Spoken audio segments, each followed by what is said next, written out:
Бәріңізге сәлем достар, сіздермен қазақша шахмат каналы.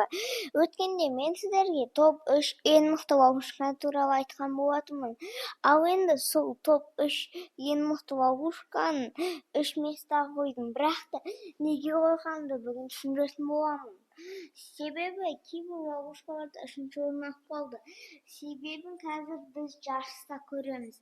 Дэвид Пацани, Виз Гамбит Стаффорда, Виз русский партия. Ал біз бастадық.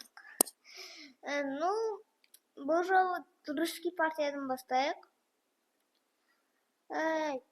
Обычный матч, бірақ та нападай. Кейбір кезде кездеседі, бірақ көп емес. Осы дейді, осы кезде ферзбен жүресіздер. Қашады ғой мысалы былай.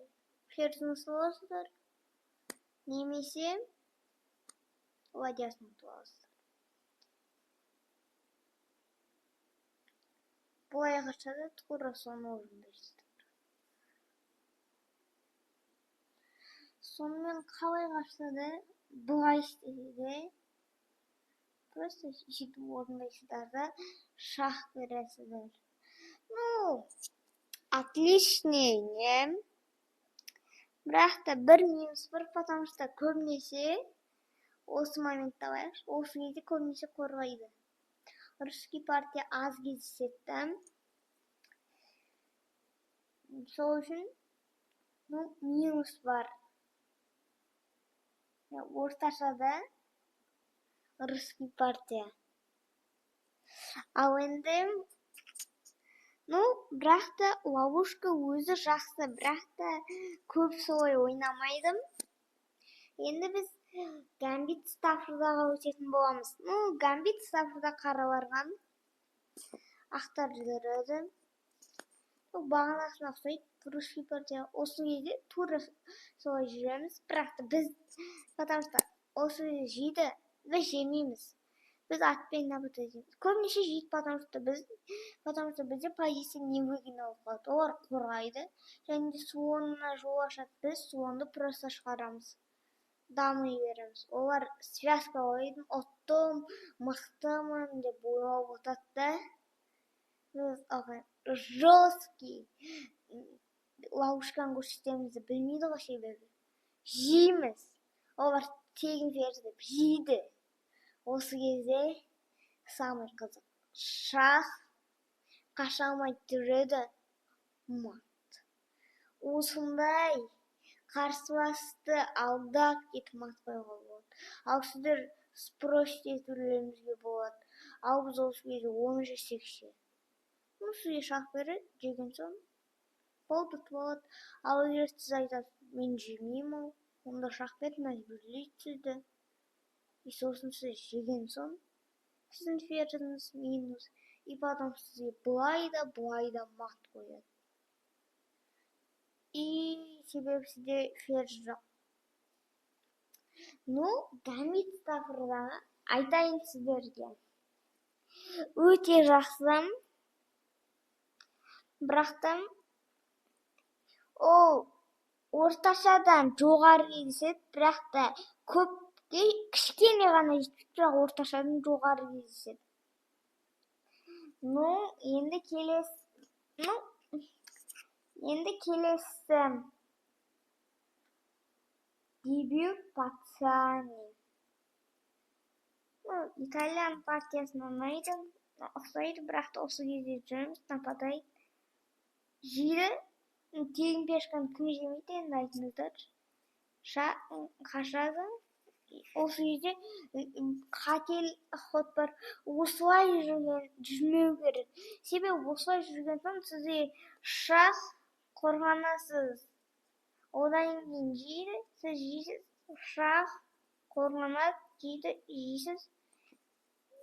Ферзь, сіз қорғанасыз, жейді. И потом Дэвид Пацани тағы бір ловушка бар. Осы кезде бүйтіп жеп, просто көндетіп алуға болады. Немесе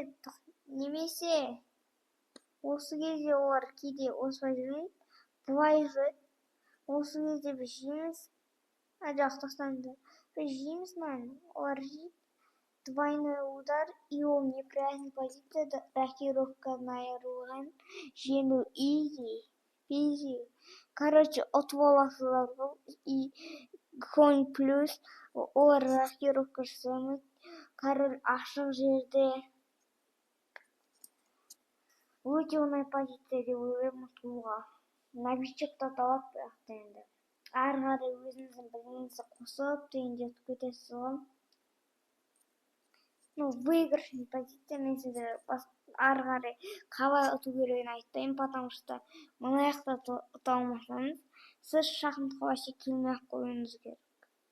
Себебі мынау абсолютно выигрышный, мощный, супер, пупер позиция десек те болады. Себебі бұл жақта сіздер шах беріп тұрсыздар, одан рокировканы айырып тұрсыздар, и коньді алып тұрсыздар.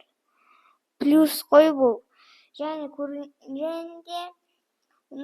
русский партияда көп балл қойып едім. Бірақ та оның аз адам сөйтіп ойнайды. Орташа адам да. Сол үшін мен ойлаймын 90 балл жетеді. Гамбит Стаффорда 98.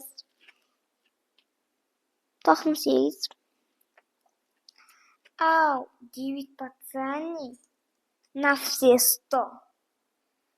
100% ұтыс, 100% ең мықты дебют, 100% ең мықты ловушка.